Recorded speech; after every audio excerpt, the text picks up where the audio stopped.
Saya mantan sekretaris Dewan Guru Besar UGM. Saya sangat yakin ijazah Pak Jokowi asli.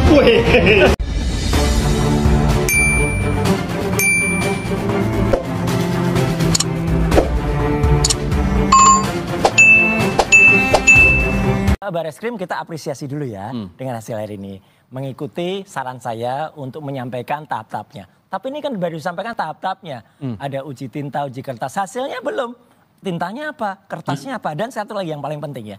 Tadi kita perhatikan dulu. Sepanjang awal tadi Pak Dirtib itu mengatakan identik. Jadi hanya mengidentifikasi ini sama dengan ini. Yang diidentifikasi lainnya itu kalau dalam ilmu pengetahuan, research. Ini gold standard atau enggak. Ini udah diuji belum itu asli atau enggak. Jangan sampai kemudian yang ini sama produksinya. Jadi diproduksi dulu yang sama, kemudian dibandingkan. Ya sama. Anda bilang bahwa identik itu tidak langsung menyatakan tidak bahwa langsung dokumen itu otentik. asli? Yes, clear. Dan tadi kita dengar satu lagi tadi, pendapat dari orang waras ya. Yang mengatakan ini belum final. Orang warasnya sih masih? Tadi ada wawancara di Pak Refli kan. Nah, jadi itu clear. Ini belum final mas. Jadi yang final itu adalah pengadilan. Apalagi kalau final dan binding itu mengatakan. Ini belum, ini baru sepotong cercah alat bukti yang kemudian diverifikasi, disampaikan oleh Puslapfor Mabes Polri. Jadi ini bagian dari nanti langkah yang nanti harus ada ahli yang dihadirkan untuk menguji itu. Jadi hasil yang ilmiah itu harus berani diuji lagi. Satu lagi paling penting mas. Apa tuh? Tadi panjang kali lebar terangan. Mana ijazahnya? Ijazahnya nggak pernah ditampilkan. Oke. Jadi kita kayak cerita diceritain panjang kayak cerita dongeng aja tadi, tapi ijazahnya nggak ada. Kalau saya lihat ya, apa yang disampaikan oleh Roy Suryo ini, sesungguhnya dia sudah terobsesi ingin mengalahkan Bapak Jokowi. Dia terobsesi untuk menjatuhkan Bapak Jokowi. Dia tidak peduli A, B, atau C. Dia tidak peduli apapun yang dilakukan oleh pihak penegak hukum dalam hal ini Bareskrim. Ya. Dia seolah-olah lebih hebat. Dia mengatakan tadi Bareskrim melakukan sesuai saran dia. Nah, terus dia bilang tadi hasilnya belum ada. Uji karbon, kertas dan segala macam belum dikasih tahu katanya kan. Padahal polisi sudah menjelaskan itu, Bareskrim sudah menjelaskan bahwa semua sama, identik. Masalah kertas, masalah tinta, masalah cetakan, semua sama, ya. Dan dia juga bilang tadi, ya, dan dia juga bilang tadi, jangan-jangan, ya, maksudnya pembanding ini dicetak sama, katanya. Iya emang harus dicetak sama, ya kan? Namanya ijazah dari UGM, ya pencetaknya juga sama ya UGM, makanya identik, ya. Cuman kalau dari gaya bahasa dia ini adalah dalam tanda petik tuduhan bahwa pembanding ini dengan ijazah Jokowi dicetak sama di luaran sana. Bukan di UGM. Itu maksud bahasa dia itu. Ya, maksud dia. Tapi kalau dari bahasa dia itu jangan-jangan dicetak yang sama katanya. Ya benar yang sama dicetak di UGM. Ya. Terus dia bilang tadi ini belum berakhir. Kata manusia waras, katanya si Refli Harun. Hanya si Refli Harun yang waras. Kalau dia mungkin sudah tidak waras lagi kali, ya kan? Nah, emang ini belum berakhir. Masih ada laporan yang harus diproses di Polda Metro Jaya. Tapi soal pernyataan ijazah Bapak Jokowi asli apa tidak, itu sudah selesai. Dan tidak akan ada lagi pengujian selanjutnya. Kalaupun dia bilang tadi ahli, ya ahli itu tidak bisa menguji di persidangan. Saya yakin ahli tidak bisa menguji di pengadilan. Paling hanya menganalisa dalam arti dia melihat dengan membandingkan secara kasat mata atau apalah itu. Tapi dengan menggunakan alat penguji seperti menguji kertas, menguji tinta, ya, itu tidak bisa, menurut hemat saya, tidak bisa dilakukan di pengadilan. Dan saya juga belum pernah melihat pengadilan selama ini kalau ada ahli, ya, Kalau ada ahli tidak pernah melakukan pengujian, tapi penganalisaan yang bisa dilakukan di situ.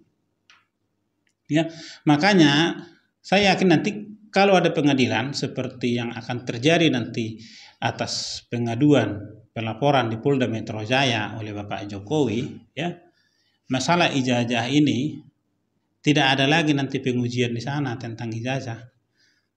Sudah dilakukan oleh laboratorium forensik. Clear sampai di situ, ya. Kemudian pernyataan dia tadi, dia mengatakan bahwa mana ijazahnya, katanya. Mana ijazahnya? Nggak ada ditunjukkan. Seolah-olah ini adalah sebuah dongeng, katanya. Ini kan juga sudah penghinaan kepada Bareskrim. Untuk Bareskrim, perhatikan baik-baik ini, Pak. Ya, ini sebuah penghinaan. Artinya apa? Tuduhan kepada Bareskrim bahwa Bareskrim telah melakukan pembohongan publik. Kalau Bareskrim tidak mendapatkan ijazah asli dari Bapak Jokowi, terus hasil yang Bareskrim sampaikan itu dari mana? Ya, mengikuti apa yang dikatakan oleh Roy Suryo, tidak ditunjukkan katanya ijazahnya itu. Terus Bapak Bareskrim, ya, melalui lapornya, laboratorium forensiknya, hasilnya dapat dari mana? Nah, itu dia. Itu yang harus dijawab oleh Bareskrim. Atas pernyataan Roy Suryo, harus tunjukkan hasilnya begini begono, katanya kan. Jadi ini seperti sebuah dongeng. Nah, kalau saya sih percaya saja apa yang disampaikan oleh Bareskrim. Saya lebih percaya Bareskrim sekarang daripada Roy Suryo ini, ya. Bagaimana mau percaya sama orang seperti ini, ya? Lagu kebangsaan Indonesia Raya dia tidak hafal. Jadi nasionalismenya dia diragukan. Diragukan nasionalismenya Roy Suryo. Dia meminta pemeriksa ijazah Jokowi itu di luar negeri. Itu namanya pelecehan dan penghinaan kepada pejabat negara. Penghinaan dan pelecehan kepada institusi penegakan hukum. Ya, hanya untuk menguji keaslian sebuah ijazah harus ke luar negeri. Jadi nasionalismenya dia ini diragukan, ya. Dia keluar dari gedung Kemenpora, ya. Berita viral apa? Sekarang gelar dia apa? Roy Panci. Panci mana? Panci udah dikembalikan belum?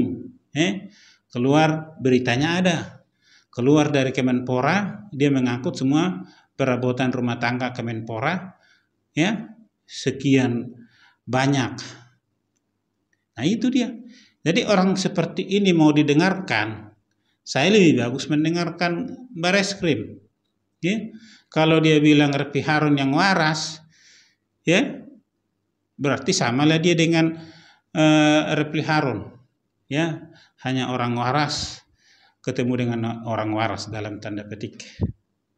Kalau kita pergi ke Sumber Waras sono, ya, rumah sakit Sumber Waras, yang waras itu siapa? Mereka yang dirawat itu yang waras. Para perawat-perawat itu bagi mereka tidak waras. Jadi kebalik ya, kebalik. Pernah ketemu orang gila enggak?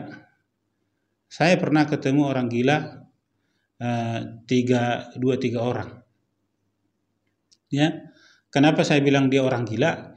Dia tidak bisa mengenali dirinya dengan berpakaian yang rapi atau bersih, bukan soal pakaian bagus ya, rapi, bersih, enggak. Dia ketawa bertiga, ngomong bertiga, tapi gayanya ya acak-acakan lah. Ya, tiba-tiba jalan ke kiri satu, ke kanan satu lagi lurus, mereka berpisah. Nah, itulah orang waras. Bagi mereka bertiga, mereka waras. Oke? Jadi kalau kembali lagi kepada si kawan ini, kalau saya lihat, dia terobsesi untuk menjatuhkan Jokowi. Seperti dendam kesumat yang harus terbalaskan.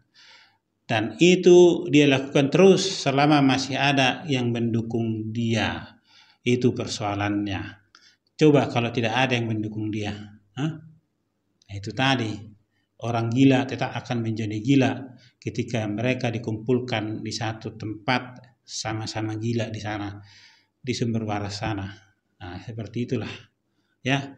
Jadi kalau Tarsan disebut orang hutan karena seperti bergaya binatang karena dia hidup di hutan. Jadi dia merasa bahwa dia bukan manusia, dia merasa dia juga binatang. Jadi seperti itulah peristiwa yang terjadi. Selamat sore Prof. Gunawan. Selamat sore Pak Bambang. Ini guru besar Universitas Gadjah Mada Yogyakarta. Ya. Siap, Prof. Gun, mohon pendapatnya tentang ijazah Bapak Jokowi. Ya. Saya mantan sekretaris Dewan Guru Besar UGM. Saya sangat yakin ijazah Pak Jokowi asli. Wih, siap. Sangat yakin ijazah Pak Jokowi asli. Siap. Terima kasih Prof. Gunawan. Ya, siap. Saya Bambang Sabtono. Saya Gunawan Sumudiningrat.